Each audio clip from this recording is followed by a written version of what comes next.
اکسارسوں کا قافلہ شوق وطن دل میں لیے آزاد سب افکار سے اٹکیلیاں کرتا ہوا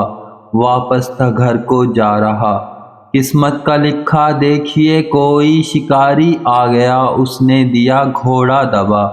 ایک گونج سی پیدا ہوئی، آواز تھی بندوق کی، گویا کہیں بجلی گری، سارس ہراساں ہو گئے تھے اس شکاری کے، مگر دو پر ہی قسمت میں لکھے، سارس گئے پرواز کر۔ سردار نے ان سے کہا اے سارسو یہ کیا ہوا؟ سب بچ گئے، سب نے کہا، پر ایک بولی اوہ مری، دو پر اسی کے تھے گرے۔ دیکھا جو ایسا ماجرا، سرتاج نے اس سے کہا اے جان من آرام جاں، راحت کا دل عصمت کی جاں، کیوں کر چلی بے خانماں، کچھ تو بیان حال کر۔ ایک آہ لی اور یوں کہا بازو میرا زخمی ہوا، جانم فدا قرباں گئی، قسمت کی آری چل گئی، حالت میری ابتر ہوئی، لینا مجھے ورنہ گری، اچھا نہ میرا غم کرو، مجھ کو خدا پر چھوڑ دو، بچوں کی ہاں لینا خبر۔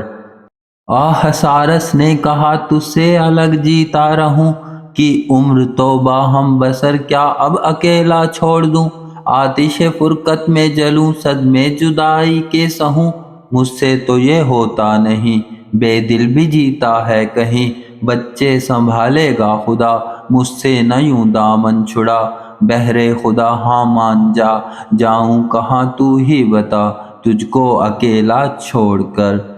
بولی یہ نہ ہوگا کبھی، ہونی تھی جو وہ ہو چکی، تیرے کہے پہ کب ٹلی، پھر مفت میں کیوں جان دو، قربان جاؤں مان لو، تم کو میرے سر کی قسم، آپس میں الفت کی قسم، ہاں پیارے بچوں کی قسم، تم کو تمہاری ہی قسم، تم جاؤ گھر کو لوٹ کر، لازم ہے بچوں کی خبر۔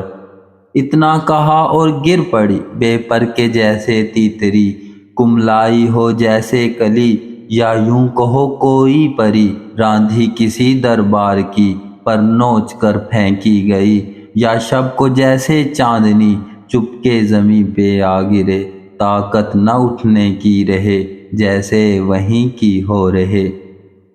ایسے ہی وہ سارس کی جاں آخر وہیں کی ہو رہی، خاموش بے آہ و فغاں کوئی نہ تھا اس کا وہاں، اتری نہ جانے تھی کہاں، گو وہ تھا ایک جوگی کا گھر، جوگی جوہر جپنے لگا، دیکھا جو کچھ گرتے ہوئے، پھر دل بڑھا آگے بڑھا، آئی نظر وہ نیم جاں، بولا وہ اف شان خدا، چھوٹا ہے اس سے کارواں، یا گم گیا ہے آشیاں، لیکن میری ہے مہماں۔ پھر پیار سے لیا اٹھا، سینے لگا کر یوں کہا، سب کو خدا کا آسرا، دل کو ہے دل سے واسطہ، لیکن یہ رشتہ چاہ کا، انسان ہو یا جانور، رکھتا ہے جادو کا اثر، دونوں میں الفت ہو گئی، جوگی کے گھر رہنے لگی۔ کی لاکھ جوگی نے دوا لیکن نہ ٹوٹا پر بنا، آخر سہارا صبر کا، اس کے سوا چارہ تھا کیا، اڑنے سے وہ مایوس تھی، لیکن تھی ایک تسکین ابھی، شاید پرانا قافلہ موسم میں آئے لوٹ کر، گو عیش تھا آرام تھا، کھانے کو سب کچھ عام تھا، صیاد کا بھی ڈر نہ تھا، پر گونج کے دل کی کلی، مرجھا گئی کملا گئی، آنکھوں سے اشکوں کی جھڑی، اس کے صدا جاری رہی، ظاہر میں وہ خاموش تھی، دل میں مگر کہتی رہی، اے خالق ہر دو جہاں، اے مالک کون و مکاں، ہوگی بسر کیسے یہاں، آقا میرے مولا میرے، دے پنکھ اور دلبر میرا، وہ دن میرے پھر پھیر دے، وہ شادیاں وہ مشغلے، جاؤں میں گھر کو لوٹ کر۔ ایسے ہی مدت ہو گئی، رت بھی بدلنے کو ہوئی، لیکن کڑی وہ جان کی، کم بخت وہ جیتی رہی، شاید ابھی تک آس تھی، جب بھی پہاڑی جانور اس کو کوئی آتا نظر، کہتی وہ فوراً چیخ کر، اے اونچے اڑتے طائرو، تم خوش بسو جیتے رہو، اے جانے والے سارسو، نام خدا مجھ سے کہو، کچھ دو میرے گھر کی خبر۔ ایک روز پھر ایک قافلہ دیکھا کہیں جاتا ہوا، چلا کے اس نے دی صدا ایسے کہ ہل جائے زمیں، اے طائران خوشمکی تم میں تو میرا دل نہیں، یا تم نے دیکھا ہو کہیں دیتا نہیں کوئی خبر۔ کہنا کہیں پاؤ اگر وہ خستہ تن وہ نیم جاں، جس کے ہو دل میں تم نہاں، پامال ہے مثل خزاں، روتی ہے از شب تا سحر، مدت سے ہے وہ منتظر۔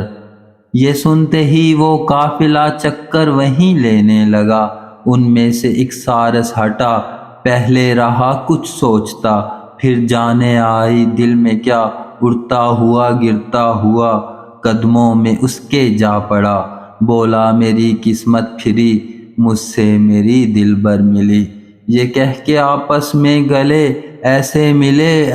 ملے گویا کہ دونوں ایک تھے، چینی کے جیسے بت ہوئے پتھر کے یا کوئی کہے، گھنٹوں یہی حالت رہی، حرکت نہ تھی جنبش نہ تھی، جوگی کھڑا حیران تھا، ان کو الگ کرنے لگا، دیکھا تو ہے ایک مشت پر۔